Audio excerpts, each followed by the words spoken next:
Hello guys, today I will be doing Sun-Pluto aspects, and this includes all of them: the sextile, the trine, the opposition, the square, the quintile. Sun-Pluto aspects usually need an integration of the self-identity, the ego, with the underworld, with the shadow, with what is buried beneath, with transformation, with what has been discarded and rejected in an individual. People with Sun-Pluto aspects need a lot of transformation in order to deal with the shadow. Otherwise, they are prone to self-destructive tendencies or tendencies that distract other people. So no one is safe, whether it's them or the people around them. This can have damaging effects. So usually Sun-Pluto people have grown up in an environment where their self-expression was rejected in various forms, where they were not allowed to be free to be who they are. This could be from a parental figure, an authority figure, a father figure, because the sun represents the father, or an authority figure that was very controlling to them. Maybe they gave them weird glances when they expressed themselves a certain way. Maybe they were punished for being free, and this could even be physical punishment, emotional punishment, any kind of abuse that made them know that their self-expression was to only be done in a certain way that was acceptable to that person. Hence, even when they grow up, they're all doing this to themselves. They're always looking at themselves and being and limiting their self-expression.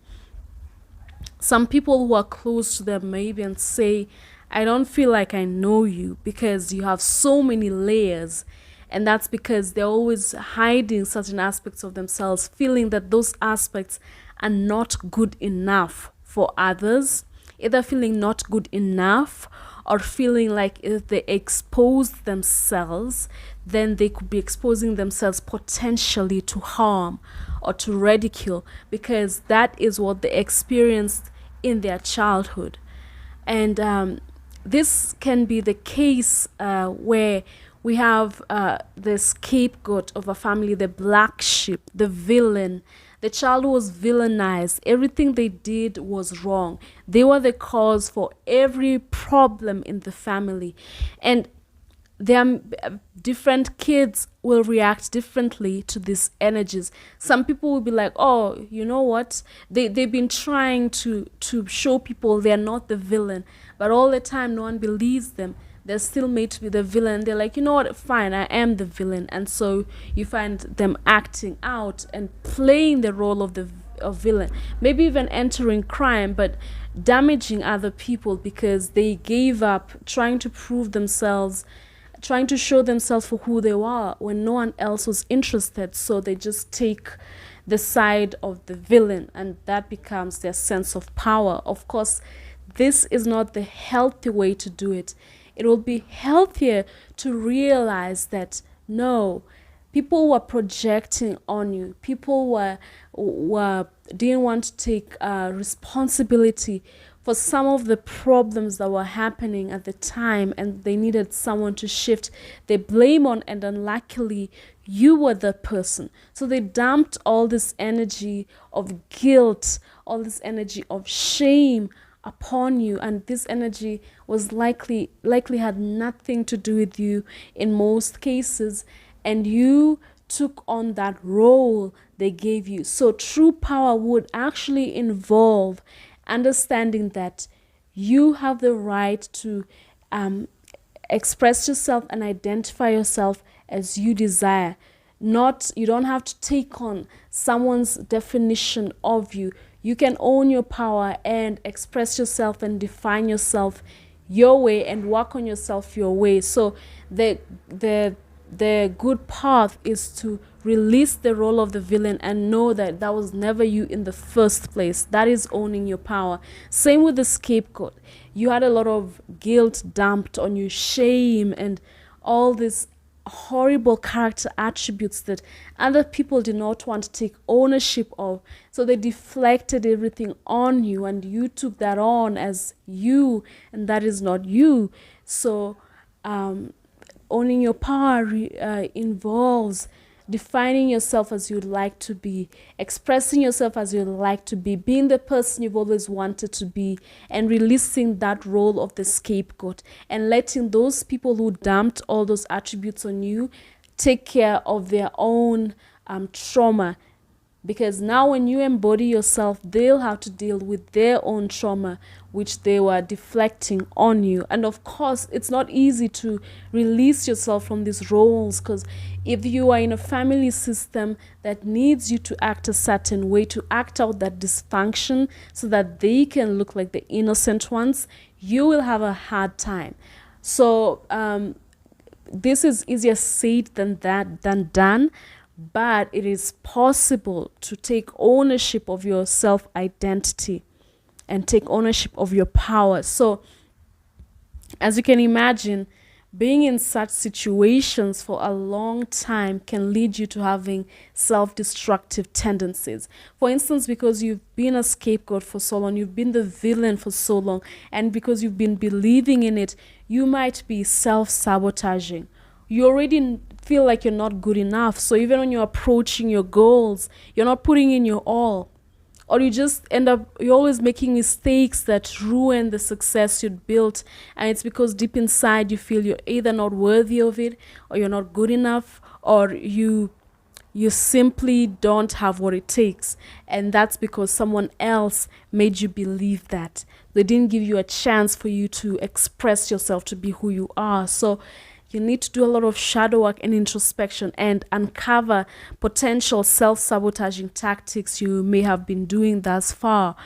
Even if you were never cast in the role of the villain or of the scapegoat, you will likely to still have the self-destructive tendencies, because you are made to hide your light. And so even now, when there's no one making you hide your light, you are doing it to yourself. Your creativity can be stifled because you feel like it's not good enough to be expressed.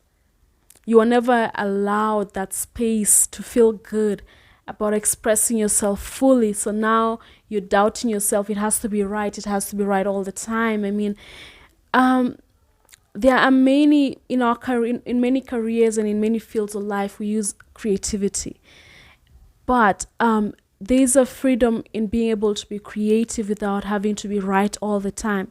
I understand they need to make an artwork perfect. They need to make a business plan perfect.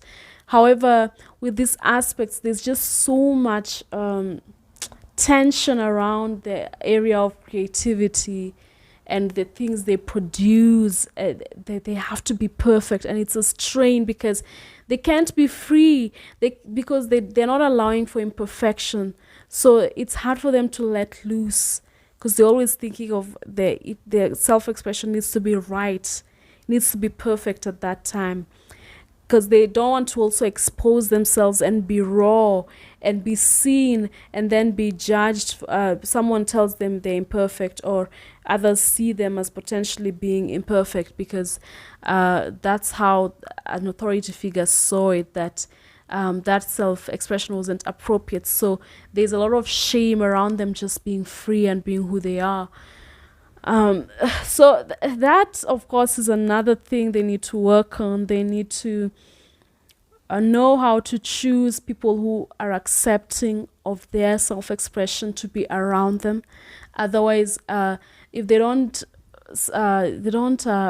process this pain, they may keep attracting people who are domineering and manipulative, and people who reject them for who they are, which perpetuates the cycle, because when people reject them, they then hide again and they find new layers to hide under, and then it's the same cycle. So it's very much about owning your power, and knowing the right people who should be around you, and practicing being free around them and not hiding.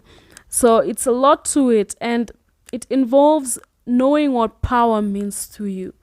Because with these aspects, if you don't own your Pluto, if you don't own your power, there's a tendency to attract domineering and manipulative people around you, because you are living vicariously through them. And because you haven't processed the fact that that manipulation that was done to you as a kid, that control wasn't healthy, that's because, and that's what you were used to, so that's what you keep attracting, because you still didn't see how much harm it did, or you don't, or you never noticed that what that person was doing to you was manipulation or control. So you never noticed it, and you didn't know it was a bad thing. So now you keep having these people around you who keep making you have to hide yourself all over again. So firstly, you need to understand power and be around people who embody power in a positive, transformative, and healthy way, and learn from them how to embody your own power. That's one way. So you're learning it from healthy people, but at the same time, don't like get addicted to being around them, like live vicariously through them, because then you'll never actually live authentically from your self-identity, and you'll never get the chance to define yourself properly and be in your own power if you're always around these people living vicariously through them. So it's a thin line. You need to be your own hero. The Sun is about the hero's journey, and here it's about finding your internal power.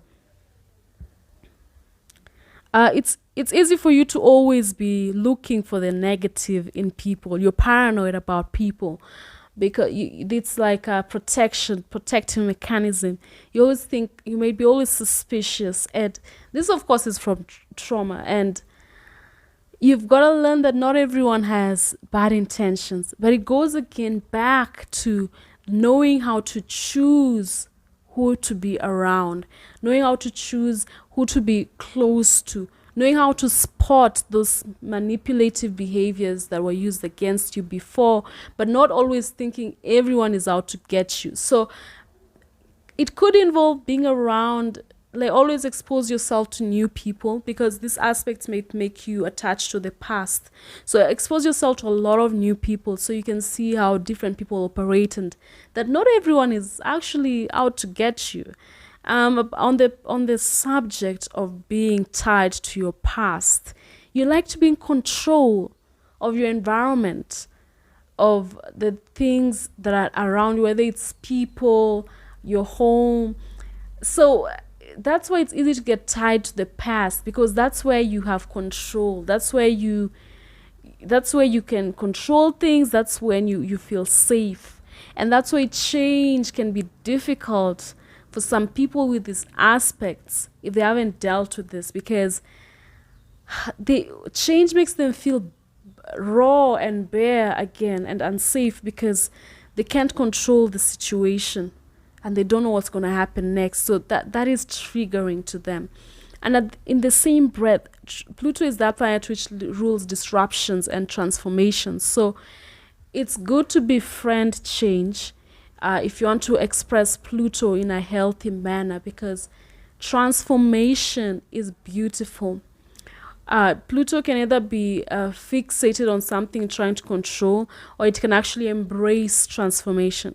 Through transformation, we learn things we would never learnt about ourselves.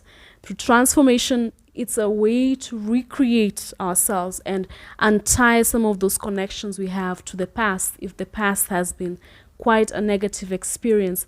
So with Sun-Pluto, it's good to expose yourself to change often, so that you can get used to it and not be so much about the control. Sun-Pluto people can get very obsessive.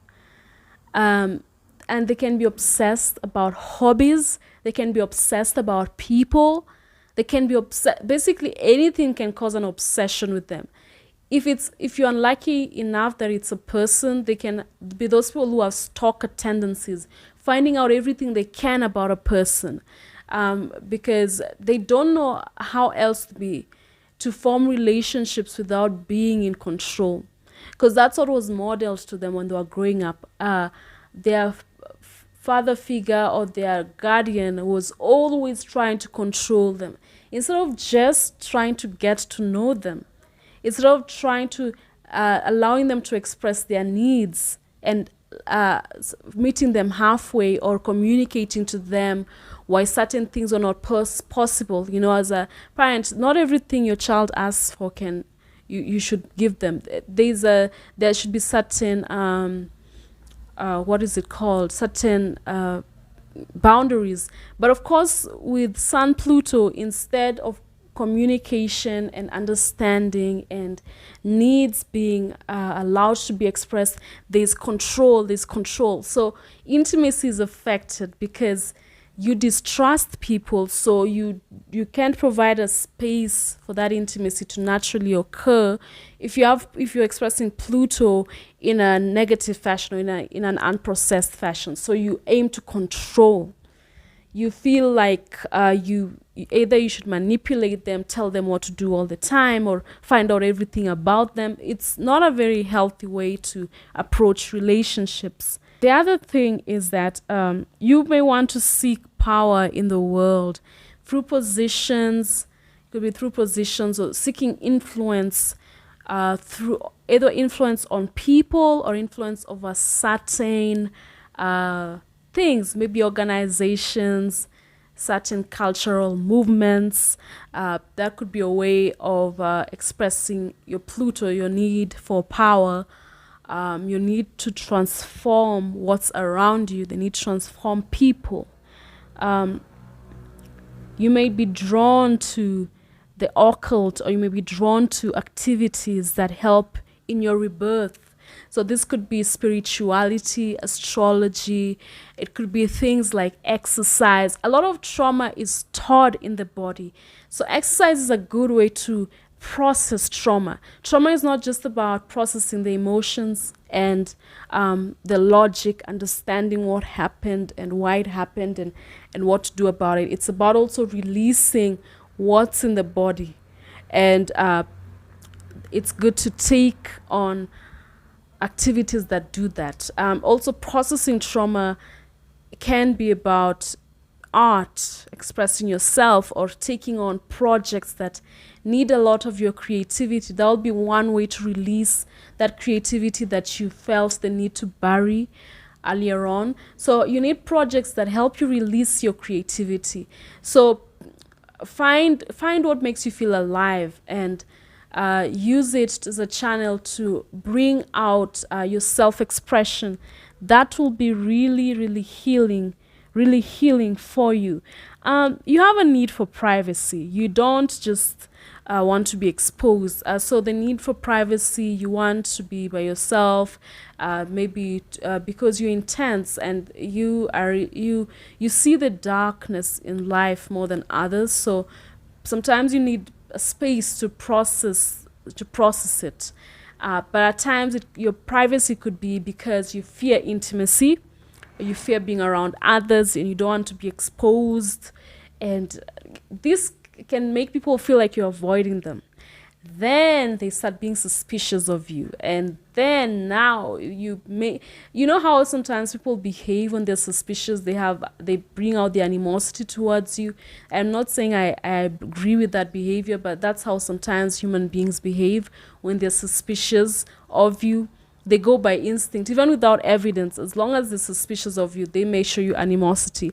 When they show you animosity, then it takes you into hiding again, which is again a redoing of the Sun-Pluto energy again, where you feel the need to hide yourself again. So it's like, if you're not careful, you may keep repeating the same patterns. So it's very important you learn not to be suspicious of everyone. I don't know how you'll do that, but it's a trial and error thing where with time, you learn how to read people. With Sun-Pluto, you're actually good at reading people. The problem is over-reading and seeing only the negative in others. And people have so much more. You may read someone, yes, see the negative, but you may be not seeing the positive side of them, and then this creates suspicion in you. So it's about trial and error and knowing which things are okay, even if someone has certain flaws or certain behaviors, and which things are too much. but at the end of the day, not isolating yourself from others, and not depriving yourself of intimacy, and not building walls all the time. So that will take a lot of experimentation, but you should be willing to do it, so that you don't end up attracting the same cycle all the time, the same cycle of people trying to repress you, people trying to do that because they are suspicious of you, because you are suspicious of them. I mean, you deserve more than that. You deserve to feel like you are a part of something. You feel to bond with others, etc. That was my take on Sun Pluto. I will be continuing this series with other aspects. If you enjoy this, please consider giving me a subscribe and liking the video, and so that you can see the next video I have in store for you. I'll see you people next time. Bye.